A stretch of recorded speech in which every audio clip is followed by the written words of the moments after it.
but nothing ever stopped me from dusting off my shoes. You might think you'll see me. Hi, and welcome to Run Tall with Tim. I'm Tim. Thanks for being here. I'm glad you found us on YouTube, and I hope wherever you're watching this from, that you're happy, healthy, and staying safe. Today I'm going to be talking about the Asics Gel Nimbus 24 after 100 miles. To the ground, but I threw up my umbrella when rain stopped sitting down. Yeah, on a bad day, on a good. These cost $160 US, so they're not inexpensive and maybe even a little bit on the high side for a daily trainer. I did purchase them with my own money. They are gender specific, so the women's version is slightly different than the men's version. But before I get into it too far, I always like to demonstrate what it looks like to run in the shoes I'm about to review for you. So let's do that. But then when we come back together, I'm going to take a real close look at the Asics Gel Nimbus 24 to see how they're holding up after 100 miles. I'm staring through your window, looking up at the stars, up at the stars. I'm caught inside a loop where I can get to your heart, get to your heart. Ooh, you're letting your fears take hold, let them take control, and it's making me crazy. If you could only look at me, you know how I feel, know how I feel. Oh, see how much I want it, see how bad I need it. You gotta look into my eyes. That's how much I want it, that's how bad I need it. You gotta look into my eyes. Think twice before you let me go. My eyes are mirrors of my soul. See how much I want it, see how bad I need it. Now, if you're new to the channel, welcome to the Run Tall family. I'm glad you're here. Now, I post running shoe reviews, comparisons, and shoe battles weekly, but I also like to post a lot of other videos that are related to running as well. So if you enjoy watching running shoe reviews and other videos about running, be sure to subscribe to the channel, and don't forget to click that notification bell so that you'll be notified each time that I upload new content. Now, this video is not intended to be a full review of this shoe. However, if you want to check that out, I'll put a link in the description below that'll take you to reviews I've completed for this shoe previously. So let's talk first about the differences between the men's and women's version of the shoe. In the men's version, now they have 26mm stack height in the heel and 16mm up in the forefoot for a 10mm offset from the heel to the toe, while the women's version has 28mm in the heel and 15mm in the forefoot, so they have a 13mm offset. So a couple more millimeters in the heel, but one less up in the forefoot. Now, starting with the comfort of the shoe, that engineered jacquard mesh upper that they have is really comfortable. Lots and lots of padding around the heel collar and the tab of the shoe to help keep you comfortable when you're out running. The only real issue that I had, and this has been, I think, a topic for a lot of people reviewing these shoes when they first came out, is the tongue. You know, it's so stretchy. You know, it's comfortable, but there were times, especially on longer runs, when I wish that there was just a little bit more padding here, because I did start to feel the laces cutting across the top of my foot from time to time. But I do like the fit of the upper. Like I said, very comfortable. It's not maybe as form-fitting for me as their Novablast 2, which I absolutely love that upper on that shoe. And I'm hoping when the Novablast 3 comes out that they keep the upper, but they just have the addition of the Flight Foam Blast Plus material for the midsole. So hopefully they won't screw that up. But the upper on this one fits really well. You know, I ordered it true to size for me, and it fits perfectly. And mine's a men's size 9. Came in at 10.2 ounces, so it's not the lightest daily trainer out on the market, but you know, it's light enough where I felt it was pretty comfortable out on the run. Now, there is just a lot going on with the midsole of these shoes. In fact, there's 4 different component parts to them. They've got a layer of foam, then they've got some gel in the heel, and then up in the forefoot. They've got a trussic system that helps to stabilize the shoe so you don't get quite so much inward or outward roll or twist to the shoe. And then they have their Flight Foam Blast midsole foam that's on the bottom layer, which is new, and it's very comfortable and enjoyable. Now, these shoes for me have been terrific. I've really enjoyed picking them up. It's not been hard for me to get over 100 miles on these. It was really easy for me to want to grab these, especially on the easy run paces, middle distance, you know, 8 to 10 miles, somewhere in that neighborhood. And Asics is marketing them as a max cushion shoe, but they're not the type of max cushion shoe that we've gotten used to or accustomed to in other brands that really kind of stand out and that have a wow factor. So I'm thinking of like the Nike Invincible one, for example. Now that shoe is got a wow factor. Now you might love it or hate it, but it's certainly different. And it has a lot of bounce, just a lot of energy return. It comes back to you as you strike the ground and move through your gait cycle. A little bit different than the one of my favorites, the favorite max cushion, most comfortable shoe for me in 2021 was the New Balance Fresh Foam More V3. I just absolutely love that shoe. It was more of a cloud-like experience. Super, super comfortable. The upper, the midsole, everything about that shoe I just absolutely loved. But it's not that. It's a little softer, I think, than the Hoka Bondi 7, and it's definitely a more natural feeling to them than what you get in the Bondi 7. Now, the Bondi 7, that's also considered a max cushion daily trainer, but I found those to be just a little bit stiff for my liking. I used to absolutely love those shoes, and I think now, though, I've gotten a little bit spoiled with all of the other shoes that have come out in that genre of max cushion. It's not that the Bondi 7 has gone backwards at all. It's just everyone else has moved so far ahead of them in their technology that now they're starting to feel a little bit old to me underfoot. At least the midsoles are just a little bit more stiff, maybe not as much energy return as what you're getting.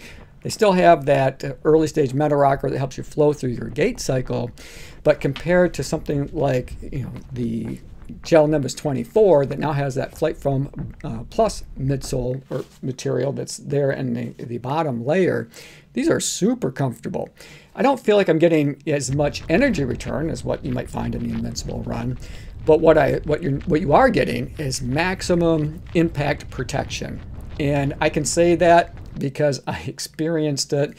Now, I've had these out on a ton of different types of environments. So I've had them out at my state park. I took them out on some trails, hit them on some dirt roads, a lot of really kind of dicey environments, unfortunately, because I live in Michigan and it's winter months here is when I was running in these.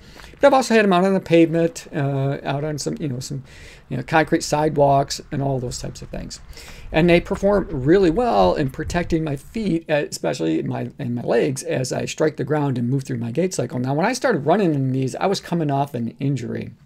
So I was having a really hard time finding shoes that I could run in that didn't hurt. It wasn't hurting my IT band area, my quad, and that sort of thing on my left leg especially was pretty painful when I would strike the ground. So you knew, I mean, if you played baseball and you ever got a stinger, or golf and you get a stinger, that's kind of what it felt like when I was striking the ground. It hurt.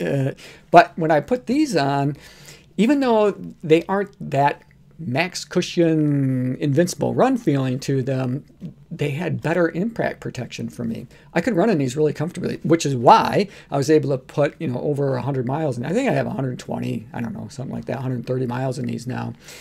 And it was just so easy to do because I was almost afraid to pick up a different shoe because these were working so well for me in protecting my legs from striking the ground. So in terms of performance, they're not the fastest shoe, but I did take them out on some speed work because I didn't have much of a choice at the time. The weather was lousy, so my go-to speed day shoes, like the Rebel V2, or maybe the Hoka Mach 4 or something like that. I couldn't pick those up because the outsoles they didn't have enough grip to keep me to the road. So I ended up just running the knees. And it was in a parking lot. But the Asics rubber that they have on these did a pretty good job keeping me to the road. There's not a ton of tread there, I would say, but it was enough that I felt okay. I felt pretty comfortable running in the conditions that I had them out in. So I've been really enjoying these. Now I have moved on now and been running in some other shoes now that I got over 100 miles in these.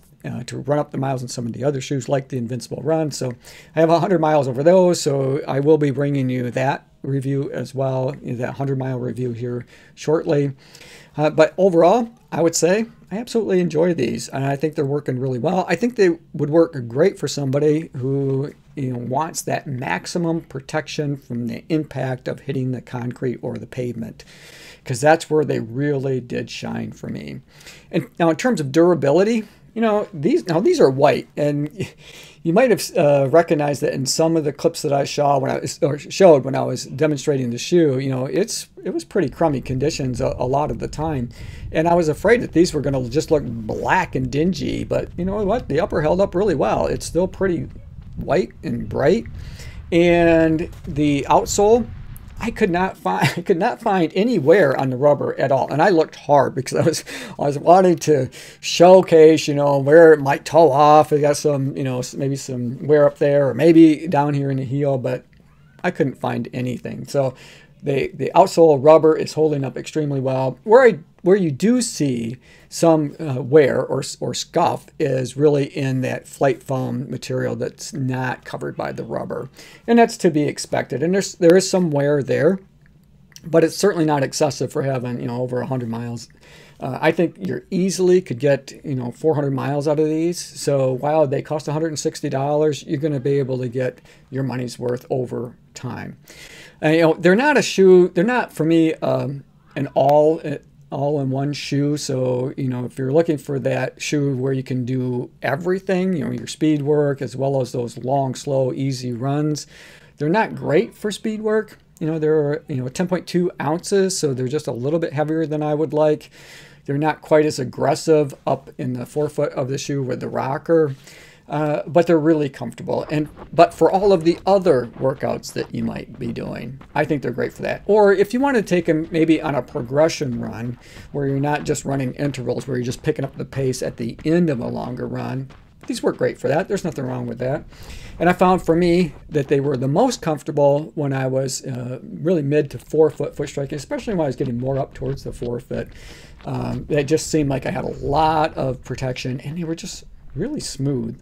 Natural is the best way that I can describe running in these shoes. So, and the comfort of these shoes is spot on. You know, they probably have a little more padding than what I needed, but they're really comfortable. And I like that they put the padding where you actually can use it. You know, how many shoes have we seen where the padding seems to be on the outside? I don't get that. You know, that's not where my foot is. It's on the inside. And they held really tight. You know, my Achilles felt great. I never had any issues that way. And I overpronate.